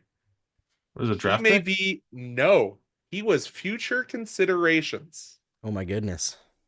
Robin Regier was in the Theo Fleury trade Right. as future considerations because after his draft, he had gotten in a very, very severe car crash, and the Avs didn't think he was ever going to play again, so let him walk, and eventually became the defenseman we all know and got his ring with the LA Kings. Is that allowed? Like, you can make future considerations, like. It was a different era. This Yeah, it's a dude different got in era. a car crash. Yeah, that's. I mean, it's like that's how crazy. the Detroit Red Wings got Chris Draper for $1 back in Oh the day. yeah, yeah. Like the NHL wasn't a real league for a very long time. Like even recently, like they are very much a mess. Like, And I just spent my last year being pretty heavily involved in junior hockey, and you'll see that where your future considerations is literally a player the next year. And you just kind of have to like, why is this guy? Oh, right. The trade that happened to the BCHL trade deadline that we never completed. Yep. Crazy. So yeah, Theo Fleury for Rene Corbet, Wade Belak, Leafs legend, and Robin Regier. Oh, Max Pacioretty in the box. Nice. Yeah, I was wondering what's his reception's been, and then I heard it's as expected, booing. Not shocked. Craig Berube is an angry man for game 1. The guy right behind him with the glasses, nice glasses. I find the people who are able to pick out crowd stuff, I'm so jealous of because they find so many funny things. I just can't. The glass, I can't even look past it. It's like a barrier. May as well not be see-through. See, the I never Flames see have stuff. this one older lady who sits behind the visitors bench that I see every single game, and she just has like when you think of an old person, just the glare. Just what is this coach doing in my view?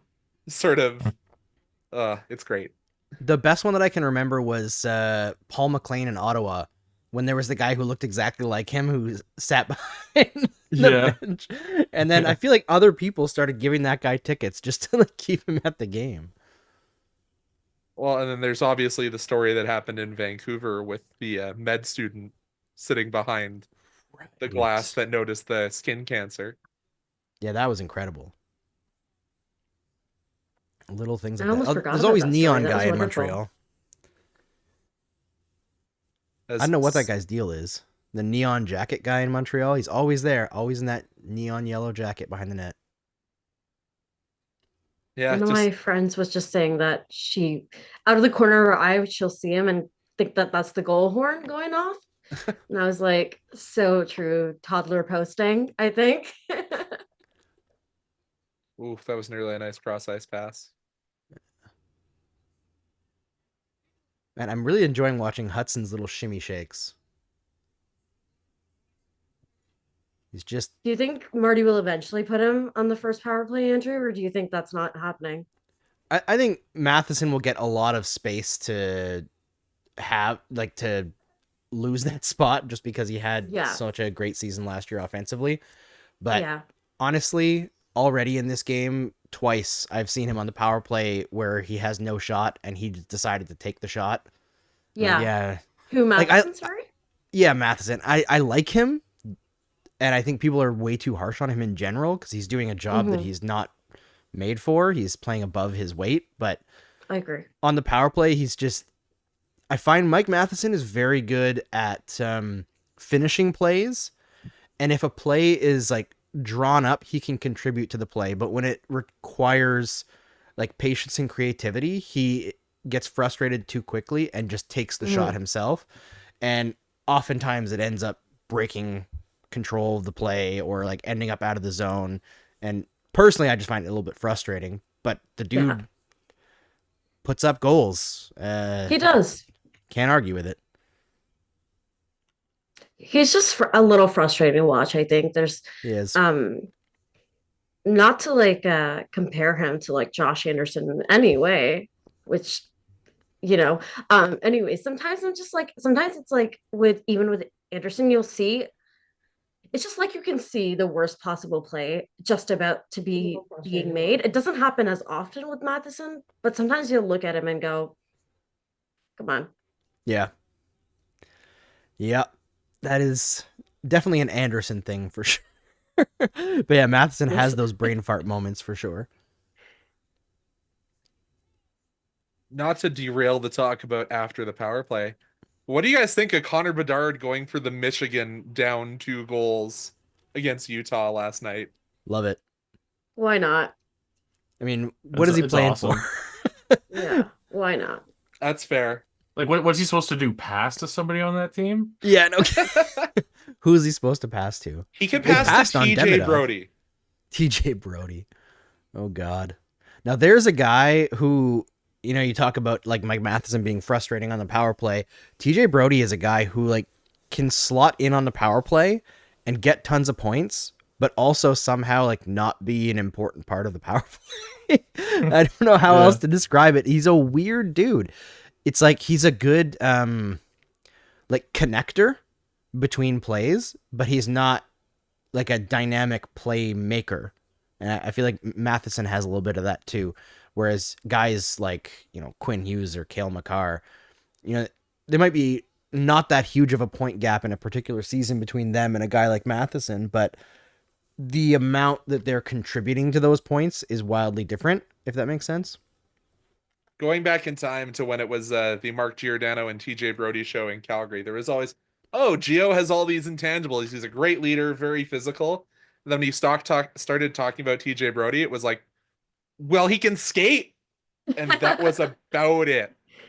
It was always kind of the way the conversation went. So, well, and they're trying to aim for another first overall draft pick because Taylor Hall's on the roster. So, God, the good luck charm. How many has he won? 5? I think it's something like that. Do you How many has include he him? won? I love that. Would you include him in that? Yes. Like, no. Yeah. Okay. Yeah. So he was 2011. So you got, or 2010. So you got 2011 Nuge, 2012 Yakupov, 2015 McDavid, 2019 Hughes. Was he on? No, he wasn't. No, because he went. But it's where he started the year. He started the year. Was 8? What year was his MVP? 17, 18? 18, 19. I don't remember because it really It was pissed me pre-COVID. off. It must have been pre-COVID, right? His MVP. Yeah. So he's got 5. Mac lost it. Yeah. Yep. To him. Yep. Yeah, that's who probably should have won. I know everybody was freaking out about McDavid that year, and I get it. Like, yes, but I feel like he was the best that year. It all depends on how you view like what the definition of that award should be. Yeah, if it's the best player in the league, that's one thing. Because I don't remember what he outscored the next best player on his team by something like 30, 40 points, didn't he? Hall that year, like it was unbelievable the difference between him and whoever was second on the team in scoring. So yeah, I think the definition should be whatever I agree with in that year. Personally, that gets me the players that I want. Whatever malleably fits what you feel like at that moment. Yeah. I just realized I was Whatever talking about you get, TJ Brody. In my head, I was yeah. thinking of Tyson Barrie. Oh. So yeah, because it's the Heischer and Hughes were the other 2 first overall. Heischer was first as well. I forgot about that. I was like, "Where's the other one?" Yeah, he was a surprise pick. Yeah, because that's when Nolan Patrick went 2 to Philly, right? Yes. And that Welcome back, Josh. 20. Wait, was that 2017? That was 2017. Yeah. Heischer, Patrick. Who went 3? Was that Heiskanen? Ooh. That 17? Did he go 3? This is the time where I wish we had the encyclopedic Guys. Oh yeah, it was Heiskanen. Oh, and not Makar. you guys. Sorry. Started talking to the game. Now I gotta look at it. My bad. Yeah. Oh yeah. Heiskanen 3, Makar 4. Whoops. Oh Ooh. man. It's two I great forgot players about though. that. I The really highest, forgot the about highest ever drafted AJHLer, Cale Makar. Yeah. that. I remember everyone What a being bomb, like, eh? I remember everyone being like, why would you draft someone out of the AJHL? Yeah, that was a They're nuts. That means nothing. And then, oh, that's right. Because then, like, his first year in college, 20 points and 21 points in 34 games, and the narrative was still like, yeah, that's still a reach. And then after that, it's just been like, Because like, no offense to those of you out east, nobody out east understands what a absolute hammer the Brooks Bandits are. Like now, even now that they're in the BC, they are an absolute unit. So But are they like? I understand they're part of the BCHL, but like they don't cross play with the BCHL teams. It's so they do weird. this year. They are this year. Not Yes, it's not every team because they don't come. No, Alberta teams come to the island. so they are swapping it around this year. They're gonna kind of sample which teams they can go to. Gotcha. It's going to be a lot of the interior this year. I've heard that next year it's going to be more of a full integration. If all of the teams stay,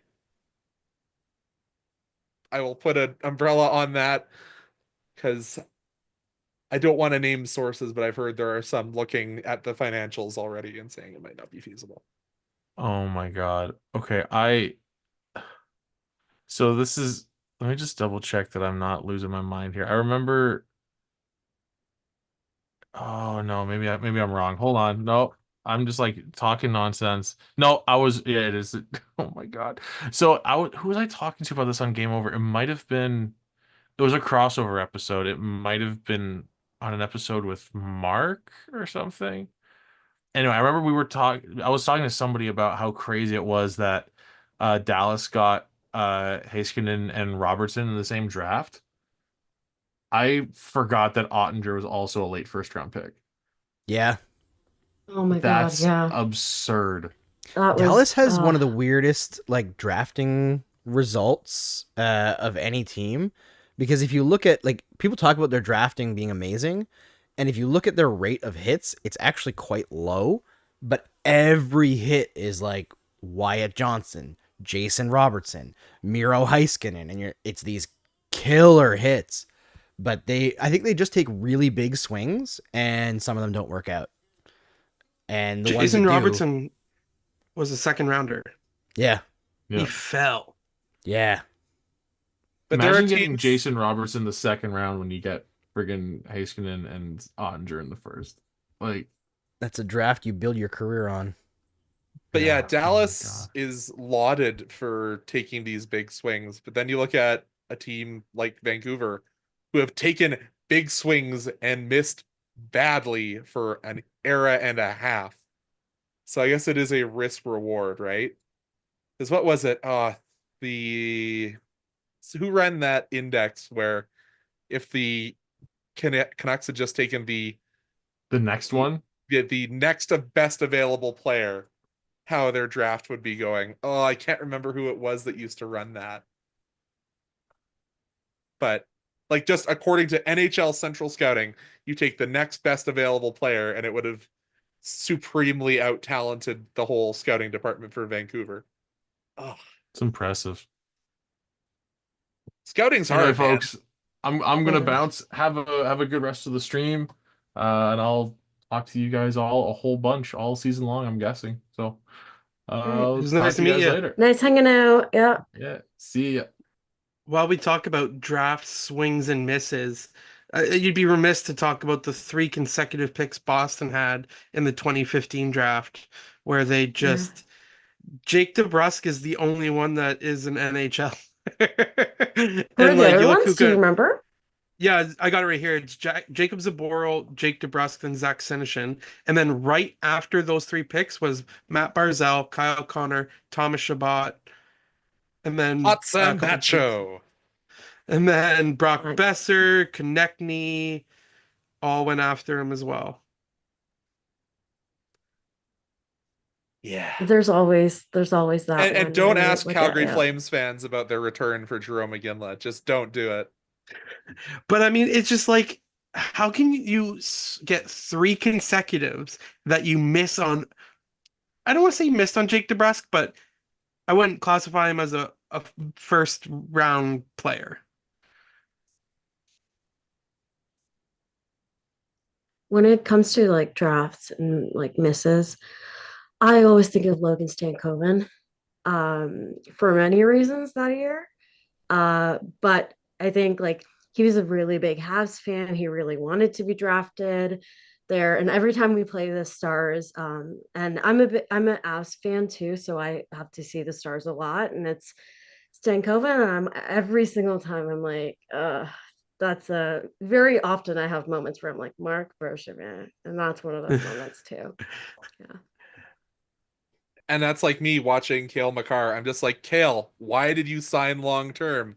Why didn't you do a bridge deal so you can come home to Calgary? Hey, he's our boy. He's the Avs boy now. He is a Calgary Northwest Flames boy. Thank you very much.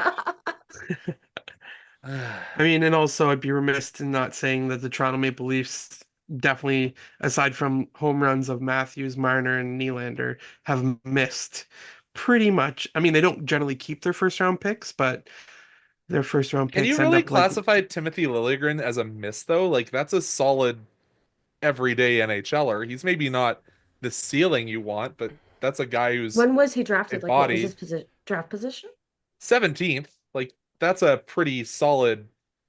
I call it He was in that- It's a solid double, not a home run. Yeah, I feel like the Leafs have had some decent picks, especially in the first round. They just lose guys so fast because as soon as they start to get good, they get capped out. And also, I feel like their development for defensemen is questionable. Like Brutal. Rasmus Sandin and Liljegren, I think should have been better players than they ended up being. Like Liljegren's fine.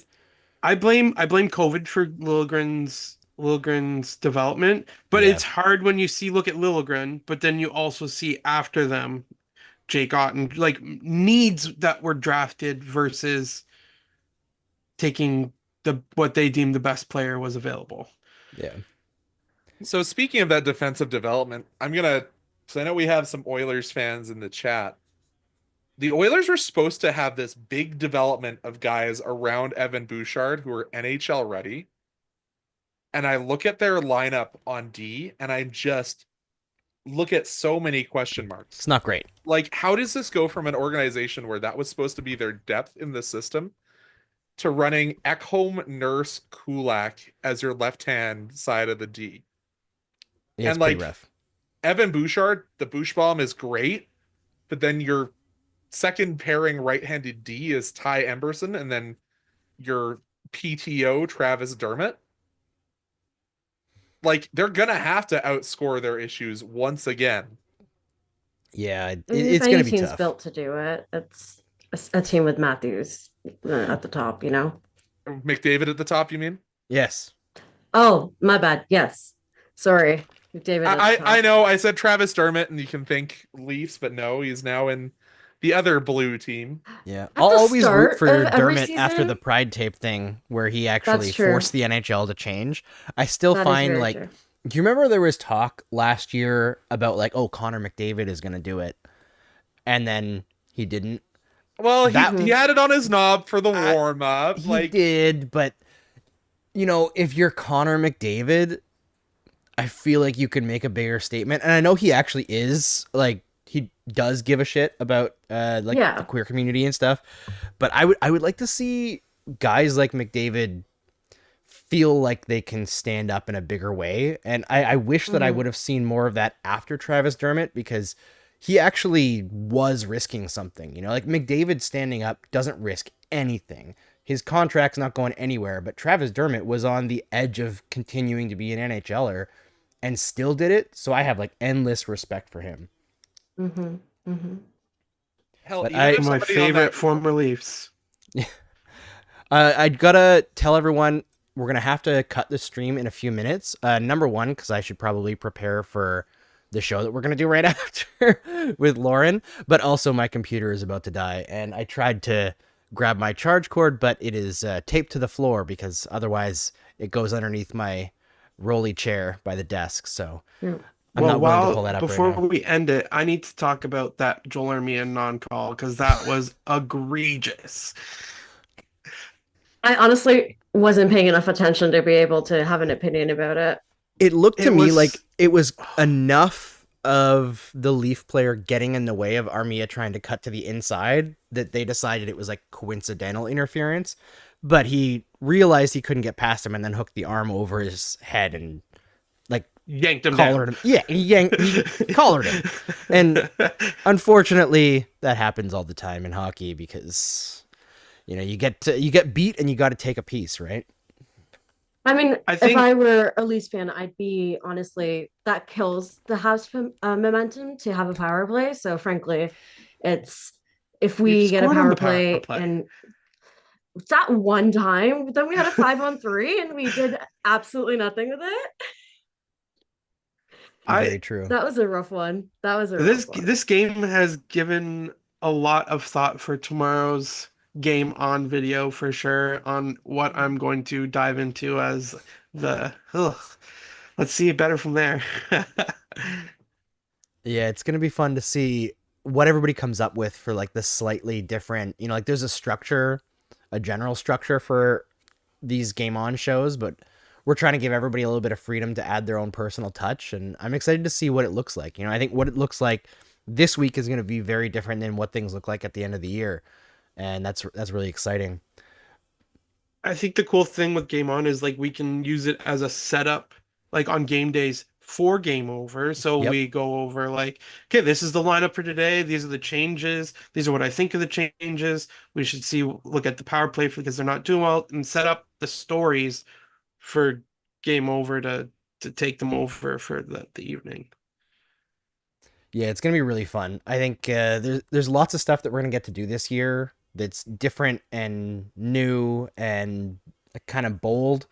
So it's going to be really fun to do it. But before my computer dies and forces the stream to end, thanks everyone for joining us here today. I know it wasn't like a super hype stream or anything. It was just a chill one. But we're going to have lots of stuff to show you rolling over the next few weeks. Things are going slower than I want them to because I'm only one person who also has 2 small children, and I'm trying to also be a decent husband and doing a bunch of stuff on the back end. So I'll ask everyone who really wants Game Over to be like big and out there and everything done right away to just please be patient and hold with me. It's one of the toughest things about, getting into this and building a business is straight up, like there's times like right now where I'm not able to be as like active as a parent just because I have so much to do, but I'm not willing to sacrifice to the level that is maybe expected in capitalism with my involvement with my family. So some things will take longer. That's okay. And we have an amazing team of people that support each other. They're going to help us pull through this year. And I can't wait to show everybody all the stuff we're building behind the scenes. Nice goal by Lafreniere there. Although not a great goal let in from the goalie in Pittsburgh. Is it still Tristan Jarry there? Yep. Interesting. Coach wow. Chippy will love that goal. You weren't lying. They look rough. Oh, it's a tire fire for sure. Whoa. Yeah, I wish they had a better Oh. GM to steer that ship.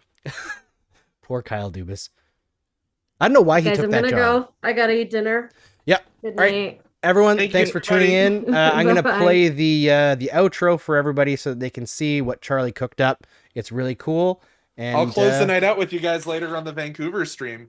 there you go. Pay attention to Calgary and Vancouver. They're going to have some fun chats tonight. And also Edmonton and Winnipeg, I believe, are playing tonight too. So we have 3 crossovers on our first day officially as Game Overs launch on the Game Over Network.